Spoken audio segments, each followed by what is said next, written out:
Ladies and gentlemen, your first bout of the evening is scheduled for three-minute rounds. This in the 145-pound featherweight division.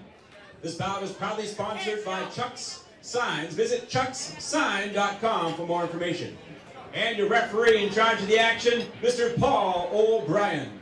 And now introducing first, fighting out of the red corner, to my left, wearing black with gray, weighing in at 147 pounds. He enters the cage with a record of 1 win and 1 defeat, representing CT United, coming to us from Fairfield, Connecticut. Please welcome Watkins.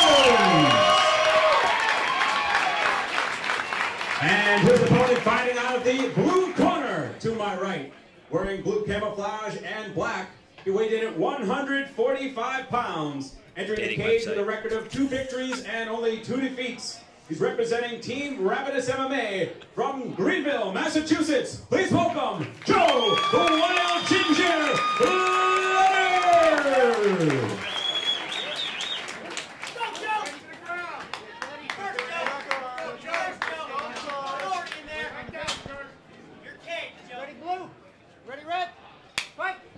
All right, so first fight of the night here at Warrior Nation.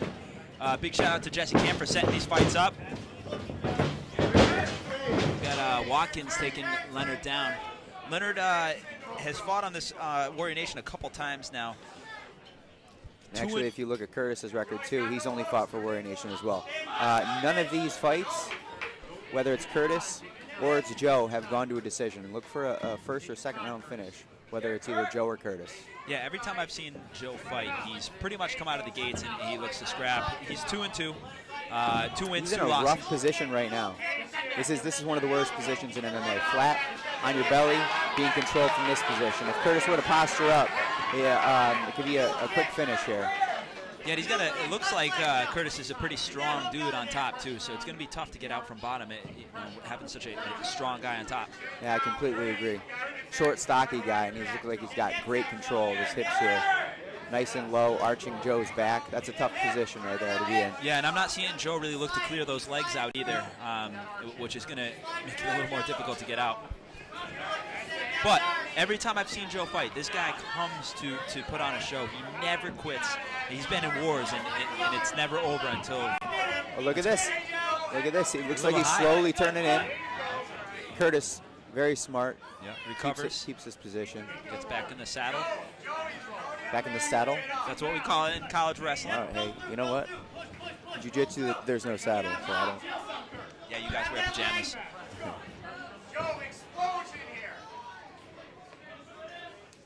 Joe's got to look to scramble here, control those hands and look to get back to his feet immediately, put his hips on the cage and look to take off one of those angles. Because Curtis is controlling the grappling game right now, and he could easily be controlling top strikes from now, but he's not. He's choosing to keep it grappling.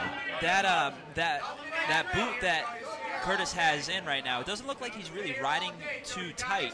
If Leonard was able to bump into the side he's on, he might be able to collapse him down to his hip and then create a scramble like you were saying. Yep. This turtle position here is, I guess it's okay for jiu-jitsu purposes, but it's terrible for MMA. Got people in the crowd and corners saying, Joe, you gotta move, you gotta move, you gotta scramble. Completely agree. There he goes. Yeah, I want to see more action like that from Joe, trying to clear those legs out, bump it around. Roll through. He's sitting away from you, Joe. There's room. There's space. And Curtis he's happy to be in this position because Joe's not really getting up. This is a smart position for him to be in it. He might even look to control his position next round. Yeah, short round. I believe we're dealing with 3-minute rounds here. Yep. So, you know, another thing for Joe is he's got to work hard. I'm a big body language guy, and Curtis came out proud-chested, ready to go, and Joe's hands were on his hips. Yeah, I agree with you 100% that fake it till you make it. You can't let anyone see any difference. Yep. Wow, oh, big overhand right. So it's pretty clear that Curtis is out here. He's going to play the wrestling game. That was a quick blast double into a pass of side control, and he's looking at control from here. My guess he's going to try to go to mount because he was successful from that mount position, back mount in the first round.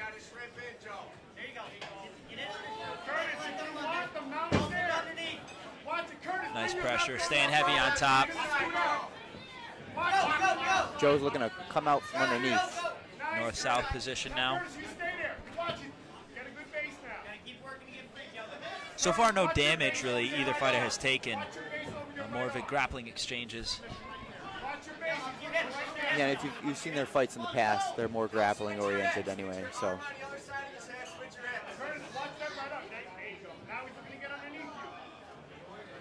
If I were Curtis right now, I'd put myself in half guard, knowing that I can control this top position pretty well. Put myself in half guard and posture up and rain some punches down. Yeah, I would have to agree with you on that. And it looked like he was looking to right what you said, go right into mount.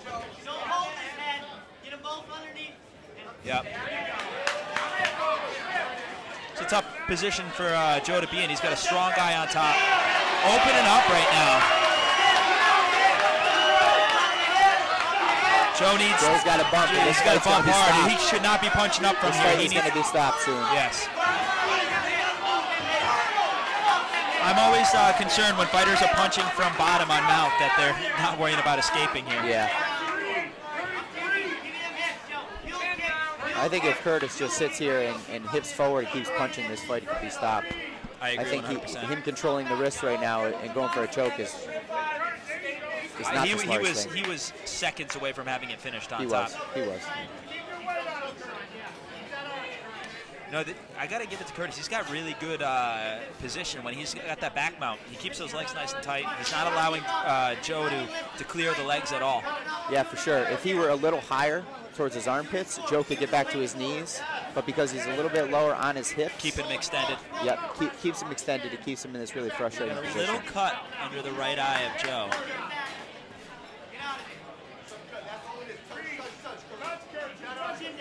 Okay, he's got that rear naked. The rear naked is in right now. Joe's got to control the other hand of Curtis or this could be over. And he does. He controls pretty well. Curtis controls that top position though, really well. He's stuck to him. He's like a backpack, man. He won't get off.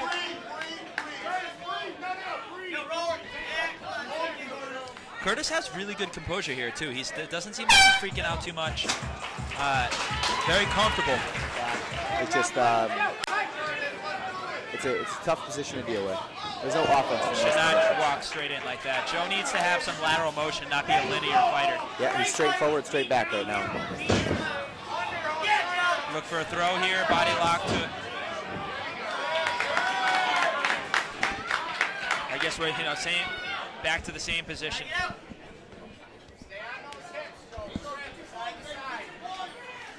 It's that wrestling that you see time and time again, especially in the amateur fights. You get a wrestler who comes in and he doesn't have to have much. He just has wrestling. He can win. It's until you get to the higher level pros where they can kind of negate someone like you who negates the wrestling. Some of the martial arts take a little while to get comfortable with in competition. I think striking is one of those. Whereas wrestling, you can just kind of go in there, throw the guy hard, get him, control a position. Where striking, you really have to feel comfortable giving and receiving punches. Yeah, there's definitely a much higher risk that you're taking when you're striking. Absolutely. You're much safer wrestling, so I feel like people are usually more comfortable doing that. Can't really see from this position. Is he in mount or is he in half guard? I can't see his left leg. He's in half guard. Half guard. Okay, it's still a solid position because Joe's not looking to scramble right now. No, he's staying square on his back and he's not creating any angles, not shrimping. If I'm Curtis Watkins right now, I'm completely content where I am right now. Just small peppering shots. I got my hammer fists in and.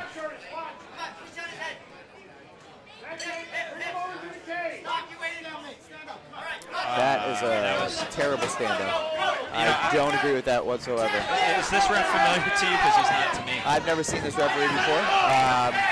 Okay, we're looking I've never refereed before, but I've been in a fight or two, and that's a terrible stand-up. Yeah, I was not impressed with that. So now Joe's starting to open up a little bit, which is something that we should have saw from him before. Again, back to the same spot we've been stuck in. Back into mount. That was an easy mount, yeah, too. Very easy.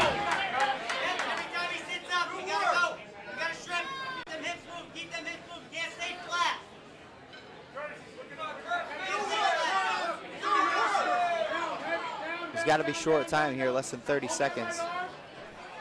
Curtis going for an Americana. This angle's really tough to get from Mount. But you know what? Joe's not looking to escape right now. No, he's just kind of laying flat on his back. He's got to be shrimping in, turning in right now. Got 10 seconds. Just open up. Exactly what I was going to say. Just open up and finish for the last 10. You're a safe spot. Put it on for the crowd. Well done. Ladies and gentlemen, before I read the official scores, how a nice round of applause once again for Curtis Watkins and Joe Wild Ginger Leonard. After 3 hard-fought rounds, here are your score totals. Judges Dave Ginsberg and Nick Mockwood seed about 30-26, while Judge Brian Miner sees about 30-25. All to winner by unanimous decision in the red corner, Curtis Watkins.